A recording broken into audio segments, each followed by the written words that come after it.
Hello everyone. Welcome to non-spoiler review on Darling, Why This Collavery. Movie అంతా why this కొలవరీ అనే tag line ని justify చేయడానికే తీసినట్టు అనిపించింది. దానికి మెయిన్ రీజన్ మూవీలో కామెడీ, ఎమోషన్, రొమాన్స్, మెసేజ్ అన్ని ట్రై చేశారు. కానీ దేనికి హుక్ అవ్వలేకపోయారు ప్రజెంటేషన్లో. వీటిలో ఏ ఒక్కటి కూడా ఫుల్ ఫ్లెడ్జ్డ్ గా వర్కౌట్ అవ్వలేదు. రిజల్ట్ మూవీ చూసే మనకి వై దిస్ కొలవరీ అనే ఫీల్ రావడం. మేబీ బిట్స్ అండ్ పార్ట్స్గా చూస్తే సీన్స్ బాగుండొచ్చు కానీ మొత్తంగా చూస్తే కొంచెం క్లమ్జీగా అనిపించింది. ఎడిటింగ్ అండ్ స్క్రీన్ ప్లేలో ప్రాబ్లం అందాం అనుకుంటే కొన్ని సిచ్యువేషన్స్లో స్క్రీన్ ప్లే కూడా బాగానే అనిపించింది. కానీ ఎక్కడో స్క్రిప్ట్లోనే క్లారిటీ మిస్ అయింది. ఇక డీటెయిల్స్లోకి వెళ్తే ప్రియదర్శి అండ్ నాభా నటేష్ హీరో హీరోయిన్గా అశ్విన్ రామ్ డైరెక్ట్ చేసిన movie Darling why this Kolaveri. Movie story and concept ట్రైలర్లోనే చాలా క్లియర్గా అర్థమైపోతుంది. చిన్నప్పటి నుండి బాగా చదువుకొని మంచి అమ్మాయిని పెళ్లి చేసుకొని హనీమూన్కి ప్యారిస్కి వెళ్ళాలి అనుకునే hero multiple split personality disorder ఉన్న అమ్మాయిని పెళ్లి చేసుకోవడం, తర్వాత ఉండే సిచ్యువేషన్స్ అండ్ కామెడీయే movie. Hero character Raghav role కొంచెం క్లారిటీ ఉంటుంది కానీ ఇక్కడ ప్రాబ్లం అంతా మూవీకి బేస్ అయిన మల్టిపుల్ స్ప్లిట్ పర్సనాలిటీ క్యారెక్టర్తోనే. ఆ డిజార్డర్కి రీజన్, ట్రామా ఏంటి అనేది క్లియర్గా ఉండదు. ఒక పాయింట్లో ఓకే అనిపించినా మళ్ళీ తర్వాత కాంట్రడిక్టింగ్గా చూపిస్తారు. సో వన్స్ అగైన్ చూసే వాళ్ళకి వై దిస్ కొలవెరీ అనే ఫీల్ వస్తుంది. మూవీ స్టార్ట్ అయిన 45 మినిట్స్కి టైటిల్ పడుతుంది. ఇంటర్వెల్ ఏమో అనుకుంటాం కానీ కాదు. మూవీలో ఉండే ల్యాగ్ వల్ల మనకు ఆ ఫీల్ వస్తుంది. మూవీకి ఇంకో పెద్ద minus duration. 2 hours 41 minutes movie ఇది. ఫస్ట్ హాఫ్ 1.5 hour ఉంటుంది. అక్కడికే మన ఓపిక అయిపోతుంది కానీ మూవీ అవ్వదు. సో సెకండ్ హాఫ్ ఓపిక తెచ్చుకొని చూడాల్సి వస్తుంది. But unfortunately second half start అయ్యాక హీరోయిన్కి ఉండే డ్రామా మనకి స్టార్ట్ అవుతుంది.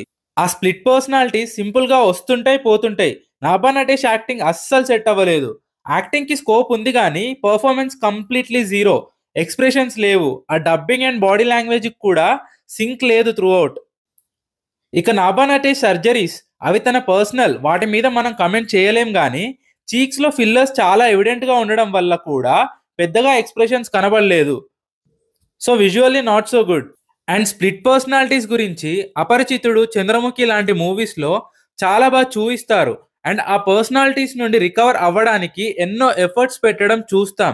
కానీ ఇక్కడ సింపుల్గా వస్తాయి, సింపుల్గా పోతాయి. అంత సింపుల్గా పోయేదానికి ఇంత పెద్ద ప్రాబ్లం అన్నట్టు చూపించాల్సిన అవసరం లేదుగా అనేది question. Of course comedy movie కాబట్టి పెద్ద లాజిక్స్ ఎక్స్పెక్ట్ చేయలేంలే అనుకుందామంటే కామెడీ వర్కౌట్ అవ్వలేదు. అది ఇంకో ప్రాబ్లం. ఇక సెకండ్ హాఫ్లో Priyadarshi alias Raghav emotional side వెళ్ళడం, మ్యారేజ్ మీద ఉండే మిస్కన్సెప్షన్స్ గురించి మాట్లాడడం, ప్రేమించిన వాళ్ళ కోసం ఎన్ని కష్టాలైనా భరించడానికి రెడీ అవ్వడం, ఇలా కొంతవరకు బాగుంటాయి. అది అలా కంటిన్యూ చేసి ఎండ్ చేసినా బెటర్ ఉండేదేమో కానీ వెళ్ళినట్టు వెళ్ళి మళ్ళీ బ్యాక్ స్టెప్ వేస్తారు స్ప్లిట్ పర్సనాలిటీస్ దగ్గరికి. సో ఇక లాస్ట్కి సర్లే ఏదో ఒక కంక్లూషన్కి వచ్చింది అనుకునే లోపు ఇంకో ట్విస్ట్, ఎందుకంటే ప్రేమంట మూవీ టైప్లో. సో వీటన్నిటి వల్ల ఆ క్లారిటీ ఉండదు క్లైమాక్స్లో కూడా. ఇలా కామెడీ ట్రై చేసి ఎమోషన్కి వెళ్ళి మళ్ళీ బ్యాక్ టు కామెడీ, మధ్యలో ట్విస్ట్. సో ఇన్ని షిఫ్ట్స్ వల్ల ఒక కంటిన్యూటీ మిస్ అవ్వడం, దాంతో ఆడియన్స్ మూవీతో కనెక్ట్ అవ్వలేకపోవడం జరగచ్చు అనిపించింది. ఇక మూవీలో పాజిటివ్స్ అంటే ప్రియదర్శి యాక్టింగ్ డీసెంట్గా చేశాడు. కొన్ని సీన్స్లో తనదైన ఇంప్రెషన్ క్రియేట్ చేశాడు. హీరో ఫ్రెండ్స్గా చేసిన కృష్ణతేజ అండ్ విష్ణు కూడా బాగా చేశారు. కొన్ని కామెడీ ఎలిమెంట్స్ బాగున్నాయి, కొన్ని ఓవర్గా ఉన్నాయి. మ్యూజిక్ ఫస్ట్ సాంగ్ ఓకే అనిపించింది నాకు. మిగిలిన ఏవి కూడా వివేక్ సాగర్ మార్క్ కనిపించలేదు. డైరెక్టర్ అశ్విన్ రామ్ అండ్ తన డైరెక్షన్ గురించి చెప్పాలి. తనకంటూ ఒక స్పెసిఫిక్ స్టైల్ ఉన్నట్టు అనిపించింది. కొన్ని ఎలిమెంట్స్ ఇంట్రెస్టింగ్గా అనిపించాయి. కంప్లీట్లీ కొత్తవి ఆర్ డిఫరెంట్వి కావు కానీ స్టిల్ ప్రజెంటేషన్లో కొంచెం డిఫరెన్స్ ఉంది అనిపించింది. సో ఫ్యూచర్లో ఏవైనా మంచి మూవీస్ ఎక్స్పెక్ట్ చేయొచ్చు అనిపించింది.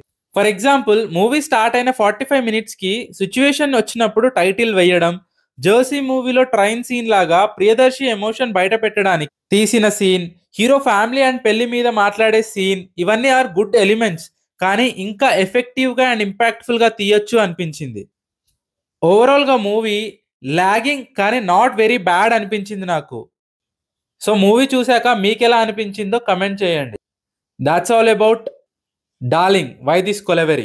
వీడియో నచ్చితే లైక్ చేయండి, షేర్ చేయండి. ఫర్ మోర్ వీడియోస్ ఛానల్ని సబ్స్క్రైబ్ చేసుకోండి. Thank you.